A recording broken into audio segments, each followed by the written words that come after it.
and welcome back to the bunker. So today we're going to concentrate on medkits, all types of medkits, but we're going to go for a basic one that I carry myself. It's just a homemade one.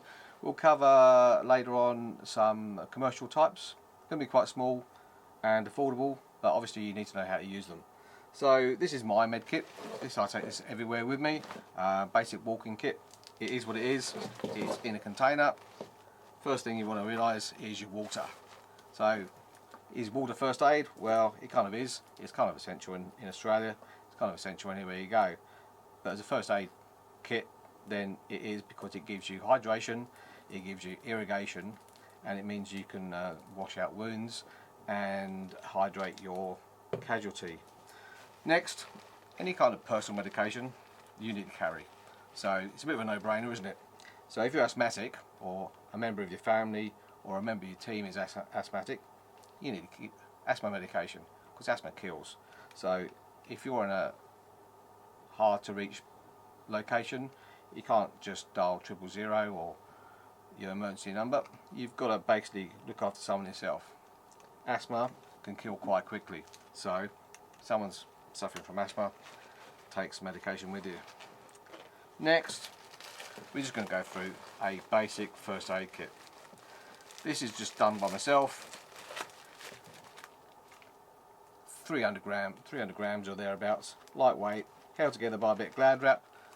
Now Glad Wrap itself is going to be part of the first aid kit, because if you have to apply dressing onto a leg or an arm, it could be for a burn, then you can use this as a dressing strip. Just remember, everything you carry, it's got to have more than one use, because otherwise it's going to be heavy, it's going to be comprehensive.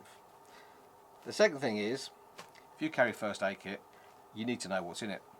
Not much point in having a fantastic first aid kit that's full of gear and you have no idea what's in it, because you're never going to use it to its full capacity and you're going to be fumbling around at the time of need. And unfortunately, a first aid kit is going to be used at a time of need. So, Glad Wrap or something similar, just to hold the bits together. And we'll go through my basic items, what I'd consider to be my basic first aid kit. Now, I reckon this first aid kit can treat 5, 6, 7 types of major injuries. Everything from snake bites, fractures, sprains, small cuts, unconsciousness, basic medical episodes. It can all be done with this kit. You don't need a big kit full of dressings to be able to sort out the majority of first aid incidents. You can even do bleeding with this, like major hemorrhage, quite easy, but it's all about if you know how to. It's not much good having the best first aid kit in the world with all the gadgets and you don't know what to do with it. So I guess the first bit of first aid kit is the knowledge. I carry 2 of these. It's a basic compression bandage. This can be used for snake bite wound, so we'll go over that when we go out bush. I'll show you how to treat someone for a snake bite wound using a pressure immobilisation bandage. Quite easy. Notice this one hasn't got fancy symbols on it. This one is a couple of bucks from a first aid supplier or from your chemist. You can get these fancy ones with lots of symbols on them. I personally think they're overrated and over expensive. You can also use this for a sprain. So if someone's got a sprained ankle, you can wrap and support with this. You can use it as a pack a wound. So if you're going to pack a wound, then obviously it can be used for internal packing. So we've already covered maybe 3 or 4 uses for a compression bandage. 2 of those, because if you get a snake bite and it's on your leg, then when I show you the standard Resus Council guidelines for how to treat a snake bite wound, then you realise you're probably going to need more than one. Longer the better, don't go for the really short ones. So this size or slightly longer, this is probably a 7.5, you can get 10 centimetre ones as well. Going with that, also we've got a triangular bandage. So a triangular bandage is basically your Swiss Army knife of first aid equipment. It's probably one of the oldest first aid items that is available. 1800 and something or other. Eichmann had a bandage like this, and he actually had first aid instructions printed on it. So obviously, if you want to look cool, it can be a bandana. Otherwise it's going to be a sling which you can use for upper arm. Show you that when we go out bush as well. It can be used as a makeshift tourniquet. Look at the width of that. So once that's on, good cotton. Don't buy the paper ones. Paper ones are once only use. However, good luck to you if you want to use a paper one as a tourniquet, because it will break. So get a good quality cotton one. You can use it more than once. Either that, or if you carry a shamag with it, you can carry a shamag. But basically this can be used, as I said, as an upper limb splint, also as a lower limb splint as well. We'll go out bush and I'll show you that. So one triangular bandage. Gloves, you can have these on the top of the pile. I don't treat anyone without gloves.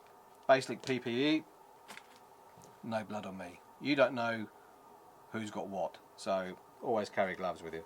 Also good as a survival tool, because you can hold water with these. If you come to a water source and you don't have your bottle, then you can basically use a glove as a water bladder. All good. Get the size that fits you. No point going way too small if you've got hands like Goliath, and it's not much good going way too big if you've got hands of a child. Secondly, then we've got a basic pack here. That's going to have scalpel blade. Now if you can't get a scalpel blade, you can use a razor blade, double-edged razor blade. All it is a cutting tool. Then we've got some basic iodine preps. Now iodine is very good in your first aid pack. Why is that? Because iodine, not only can it be used to wipe a wound and disinfect a wound, it can also be put into your water bottle, and different solutions can do different things. So if you had a really dirty wound, you could put your iodine into your water bottle, then you're going to get a weak solution of iodine. You can pop a hole into your bottle and you can use that then to squish out and lavage any wound with some good iodine treated water. We'll do that probably when we go out bush as well. Plasters, basic first aid kit. You don't need plasters. If you fall over and graze yourself, or if you cut yourself, then you need to cover the wound. In Australia, as much as anywhere else, then you've got gram-negative bacteria living in the earth. So the last thing you want to do is get your wound infected. So all the Band-Aid really is to protect your wound. Once you've cleaned it with your iodine and washed it out with your water, is to protect your wound so you don't get dirt in it. Basic meds, so these are just Panadol. So obviously you're going to have a headache or some pain. It's a good way of treating that. Last but not least, survival blanket. Survival blanket can be used in many different ways as well. Obviously it's there for survival. In a shelter wise, you can use it to retain heat. You can also use it as sun protection, especially in Australia. Obviously the sun's going to be a killer, so if you're out in the middle of nowhere with no shelter, you can rig up a shelter with your metallic survival blanket. Also as a method of communication, because you can signal using a metallic sheet. That means anyone airborne cover will look for you, and rather than you blending in with the background, you're going to have a nice high visibility type of recognition device. That's my basic first aid kit. Literally it's going to take less than 20 bucks to put this together. It's going to weigh about 300 grams and you can take it anywhere.